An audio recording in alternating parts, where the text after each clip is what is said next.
Welcome to the latest edition of TMC on Air. I'm your host, Mia Voss, and this week I have something so shiny and awesome, you're not going to believe it. It's Andrea Li with her fabulous designs. Welcome to the show, darling. Thank you. Thank you for having Everybody's all excited. All right, so here's my information that I got about you, which I love. Avant-garde sculpture artist, so on, spot on for you. And your jewelry is for women who are not afraid to be the center of attention. So Yes, correct. tell me all about it. I have my jewelry right now is uniquely confident jewelry. That is such a perfect way to put it. Every time I put on your jewelry, the weight, the heft, the look of it, when you first see it, you're thinking, oh my gosh, that's too much. And then you put it on, and then it falls out. I love it. I felt fabulous every time I've worn any of your pieces. Well, that's awesome. I hope you're wearing it with a t-shirt and jeans, because seriously, women need to not be afraid of these pieces and think that it's only appropriate for a major event. I agree. I think it actually is something that you can do to say, oh, I'm going to dress this up a little bit instead of putting on a jacket or something like that. Just put on that and it just pops it right up. Yep, absolutely. It'll elevate any outfit. Ah, you say everything so well. All right, so tell me how you got started, because it is so unique what your designs are. And I know there are a ton of designers out there, and they're all great, but you have such a different product. Well, I think a lot that helped me was not having actually any formal training. So everything that I do, everything that you see is self-taught. And it's something that I've developed over the years. I've been doing this for probably about 10 years now. And it started out really simple. And I taught myself just basic wire wrapping techniques, just basic techniques. And then I would just kind of extrapolate on every skill that I would learn. I would try to figure out how to make that particular skill more complicated or more complex to give an aesthetic that was more than just basic. And so I did really complicated chainmail for a while, just because it was a very simple technique, but it was just repeated over so many times that no one else I knew would ever have enough patience to sit through there and do that. But the result was it was intricate, but it wasn't special, not yet. I mean, we were moving towards something that was special, but it wasn't quite special yet. It still looked like everything else that you could find in the store. And so I started experimenting with the gemstone clusters just because I felt that it gave the work an aesthetic that was really different. I mean, it looked like it was casted or set, because I would hide all the wire work, but it would just be this explosion of gemstones, which I thought was really cool, because I always thought that metal work kind of almost got in the way of the beauty of gemstones. And so, what I was trying to achieve was to make a piece where all you saw was the gemstones, and the gemstones actually made the piece. Like a floating island is what it looks like. That's such a unique idea to do, like to hide all the things that keep it, the foundation behind it, right? And just make it floating. Absolutely. And now, is that also part of when some of the work I'd seen? I think it was a couple months ago, where you had the jewelry sets, and you had taken the earrings and the whole set earrings. Yes, like yes. Classic. That might actually started because I was starting to receive a lot of requests for commission work with women that wanted me to incorporate a piece from their jewelry box, something that was broken or was just kind of out of style. Right. But it held a lot of sentimental value to them. So they wanted me to incorporate it into a piece and make it fresh and make it modern.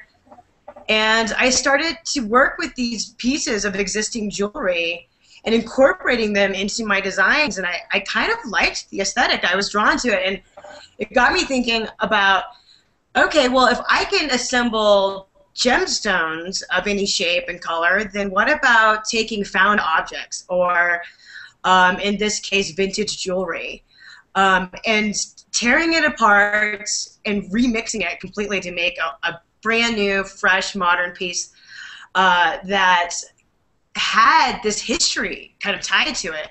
I mean, the gemstones that I work with have history of the world, sedimentary conditions, and that's kind of awesome. But what's really cool, too, is when I was shopping for vintage jewelry, these pieces were sold in sets, a brooch and 2 earrings. And these pieces were sold as sets through all these generations of owners that had previously owned these pieces. And so what I thought that it would be really cool to kind of join those three pieces forever into a brand new piece and keep that history that those three pieces shared, you know, and continue its lineage into the modern day. What a great way to say that too, a historic piece. I know when I had first seen them and we were talking about it, that was the thing that really got me too. It does have this great, just the story. You can get this feel to it almost of where it came from, and then It whoever's is. It's wearing like, it, you know, if these walls could speak. I mean, how this many story could owners? talk, right?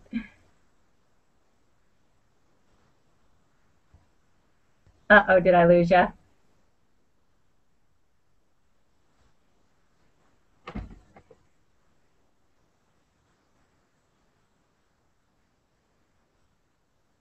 Uh-oh, did I get you back? Yep, you got me back. Oh, okay. Froze So there for a second. you know what? This is the beauty I love about live on air. First of all, we can say things like shit or fuck, or whatever we want to say, and then we can also have a big giant pause in between the I show. know. So hopefully my face wasn't in some weird awkward thing. It wasn't. I was looking too. Mine could have been as well. So that'll be our funny. But we were saying though, I mean, just if this jewelry could talk type of thing of what the story is, and I've seen a couple of the pieces too where you did incorporate that newer piece, and it was just so kick-ass. I love it. Well, thank you. I think I really enjoy working with these pieces because they allow for my creativity to even go outside of the box of what I was creating before, in the sense that these pieces are allowing me to incorporate metalwork, but it's existing metalwork, and I often tear brooches apart anyway, and so I'm using different pieces of it throughout the piece. I mean, some of my new work here Yeah. definitely is indicative of kind of that new style. Are you okay with showing us one of your shinies right now? Yes, Thank absolutely. you. Let's see here. We'll show you this one. Look at me like this. Ooh, gimme. Gimme.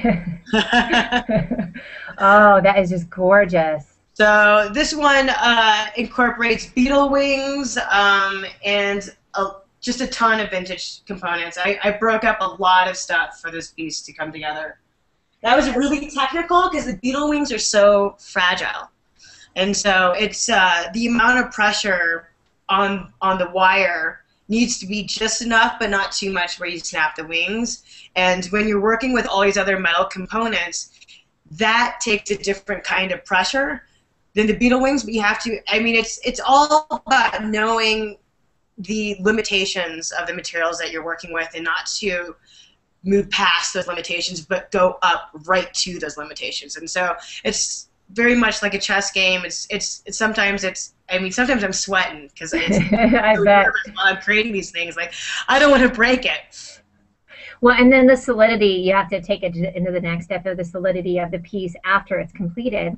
And you know how it's going to last for somebody to wear it. You know, we're all hard on Yeah, stuff. I mean, I'm like a absolutely. bull in a Well, and china shop with my jewelry. So, definitely. you know. There's technicalities too, because you can't just make these pieces as if it's just a 3D sculpture. It has to actually follow properties of how it lies on the skin and making sure that there's no sharp points that are poking you or making it uncomfortable to wear. You know, and it has to hang right. And so there's a Yeah. lot of balancing, especially with the chains and putting the chains on and figuring out which part of the piece that the chains need to connect to in order for the piece to actually hang correctly on the body. So there's all these things that you have to take into consideration when you're making these pieces, and you don't want it to be too far out from, I mean, there's so much. You want it to still remain kind of close to the body, the sculpture itself. Because if you get too crazy with the sculpture, then it looks really strange when it's on the neck. And Because it's it doesn't lie flat. pronounced. Yeah. Yeah, And and then so the there's term a, I think they use is proud, like it sits out proud from the body yeah, and too much. yeah, exactly. It just looks awkward. So one of the things that I do too is while I'm making a piece, especially after I get my initial nut, is I continuously, while I'm creating the piece, check the bathroom mirror to make sure, because what works in Right. design off the body doesn't usually work in design on the body. So you have to constantly check the mirror because the mirror never lies. What will lie is if you just trust your eye on the desk. Right. And That's often gotten me into, yeah, it's been trouble for me at times with some pieces, because I just kind of trust my design philosophy on the desk and I don't check it on the body, and then when I eventually do check it on the body, it's actually incorrect. It's not right. So I have to kind of backtrack I a love little. that. And you've got this combination of obviously engineering and design that I think a lot of people don't get with jewelry design. And then I'm also loving this whole evolution of what you came through, of the trial and error and what if I did this, right? Yes, definitely. They always say that to become a master of what you do, it takes 10,000 hours, and I am definitely well over 10,000. But at the same time, these pieces still challenge me, and I still struggle with them. I still wrestle with them. Certainly the agility in my work is more efficient, but still, it's still complicated and challenging for the actual design to kind of flesh out. Often the sketches that I do, and when I say sketches, I'm not actually talking about pencil sketches, because when I sketch a piece, I'll just lay it out kind of on my desk to get kind of a direction for where the design I think should go. And then I just start. In fact, every time that I finish a piece, it's wildly different from my initial sketch. Always. I'm wondering too. We should get a video of you, like with you at like 2 a.m. and your hair is like all crazy and you're just moving stuff around. And like, I bet that's the process look of like, so don't talk to me, like Rain Man, kind of like, I got my groove on. I do have a certain outfit when I design. I have these sweatpants that are just stained and just awful, but they're really comfortable, and I call them my jeweling pants. So whenever I'm at the bench jeweling, I'm wearing my jeweling pants. I'm on a tear, and then everybody knows too. Like your boyfriend comes in, like, "Boo, don't talk to me." Got my jeweling pants on. Exactly. Don't talk to me. Don't talk to me. In fact, I got a fresh stain from macaroni and cheese. I'm just shoveling down my face. Yeah, and those are I love it. Pants. They're very comfortable, and it allows me to sit at my desk for hours upon hours. It is all about process. So one thing I always like to loop in, and I didn't mention this before, is social media and how you use that to build your business, which obviously with what you have, I love that you use that phrase, you're shiny. I mean, social media is just completely made for you. Absolutely. Everything from Pinterest to Instagram. What I do is very visual, very much like Paul's. Yes. He is a core that I admire. I don't even know. I think I swear to God, it's because he's a handsome gay man. Oh, that he's helps. a hot piece of ass. Let's face it. He's a hot gay man, and so that totally helps, because he gets a lot of followers who are just wanting to follow him because of his hotness. Not only that, but his art is incredible. But yeah, so I use Instagram. I use Facebook. I'm on Pinterest.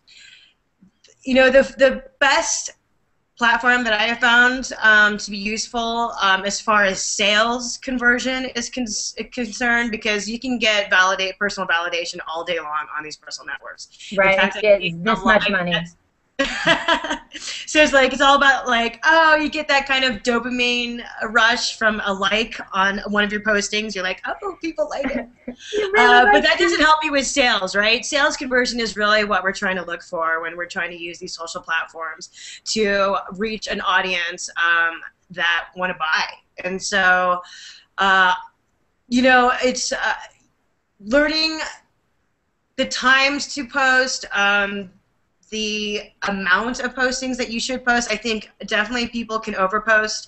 I try not to do that. I mean, typically I would rather be in the studio than on the computer on Facebook, and so I will usually take a couple days off from Facebook while I'm in the studio, and then once I finish some pieces, I will hammer it hard all day. So I'll be on Instagram, and I'll usually post from Instagram, because that way you can actually tackle 2 platforms at one time, which is always a great way to just be efficient about the whole process. But I have definitely sold pieces through Facebook postings, but I've noticed that I get more hits on my personal page than I do my business page, only because I have a wider network on my personal page. I have more friends than I do likes on my company page, and I feel like people pay attention to the person more once you kind of define yourself as a designer, or you associate a personality with the art form that you do. I mean, Paul has done this very well.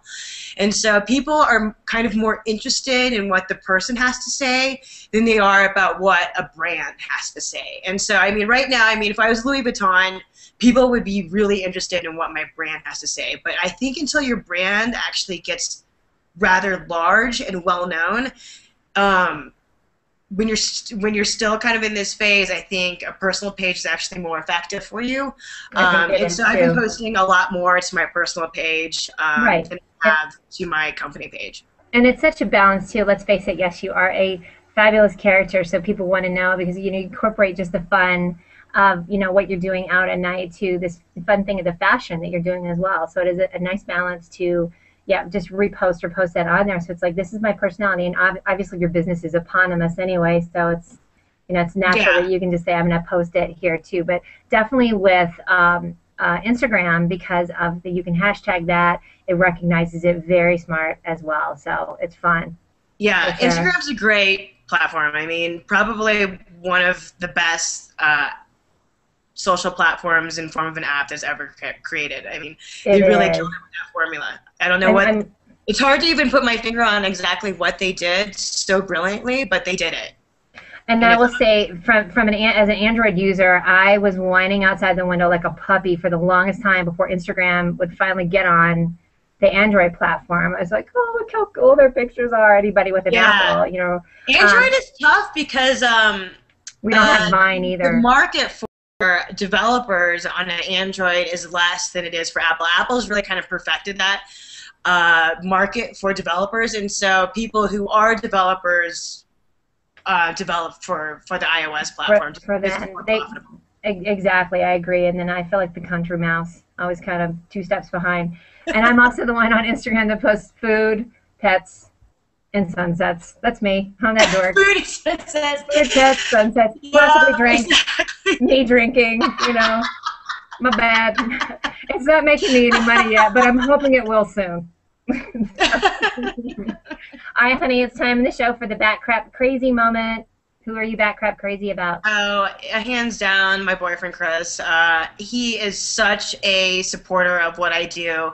We collaborate a lot. In fact, we're collaborating on a video that is going to be part of my rebranding. We're going to be doing a rebranding launch party in the next couple of weeks, just because we're trying to take my brand in a more dangerous direction. Love that.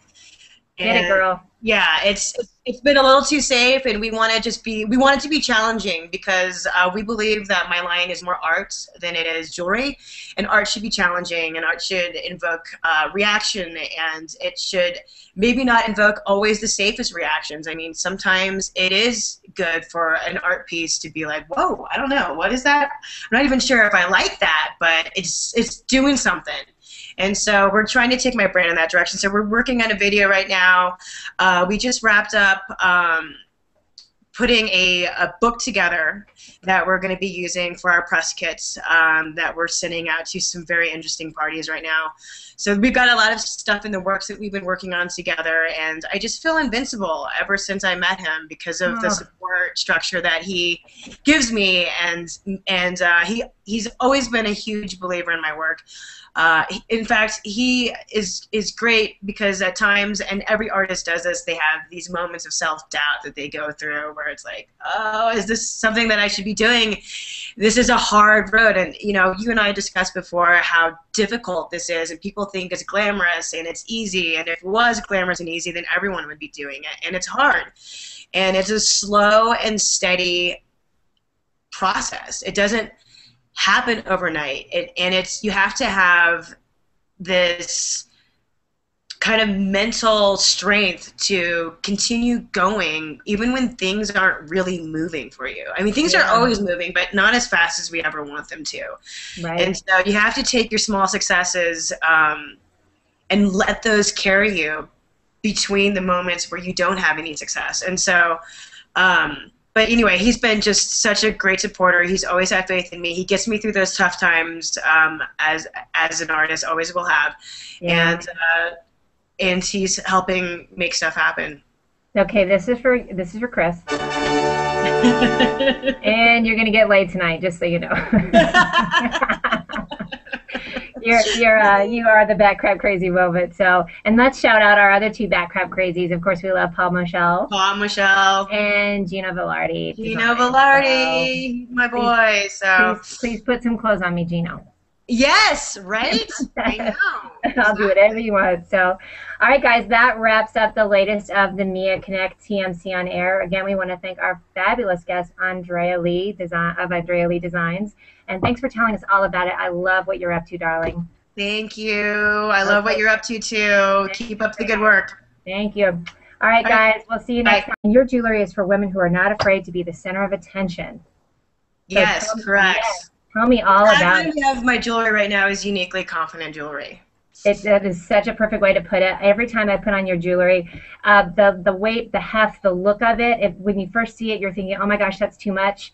And then you put it on, and then it falls out. I love it. I felt fabulous every time I've worn any of your pieces. Well, that's awesome. I hope you're wearing it with a t-shirt and jeans, because seriously, women need to not be afraid of these pieces and think that it's only appropriate for a major event.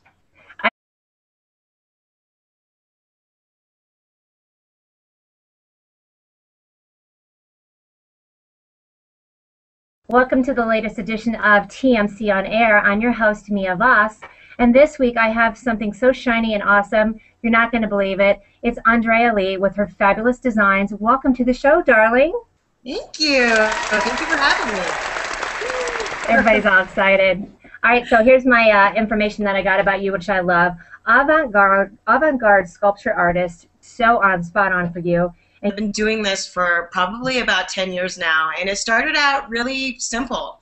And I taught myself just basic wire wrapping techniques, just basic techniques, and then I would just kind of extrapolate on every skill that I would learn. I would try to figure out how to make that particular skill more complicated or more complex to give an aesthetic that was more than just basic. And so I did really complicated chainmail for a while, just because it was a very simple technique, but it was. I agree. I think it actually is something that you can do to say, oh, I'm going to dress this up a little bit instead of putting on a jacket or something like that. Just put on that and it just pops it right up. Yep, absolutely. It'll elevate any outfit. Ah, you say everything so well. All right, so tell me how you got started, because it is so unique what your designs are, and I know there are a ton of designers out there, and they're all great, but you have such a different product. Well, you know, I think a lot that helped me was not having actually any formal training. So everything that I do, everything that you see is self-taught. And it's something that I've developed over the years that's just repeated over so many times that no one else I knew would ever have enough patience to sit through there and do that. But the result was, it was intricate, but it wasn't special, not yet. I mean, we were moving towards something that was special, but it wasn't quite special yet. It still looked like everything else that you could find in the store. And so I started experimenting with the gemstone clusters just because I felt that it gave the work an aesthetic that was really different. I mean, it looked like it was casted or set, because I would hide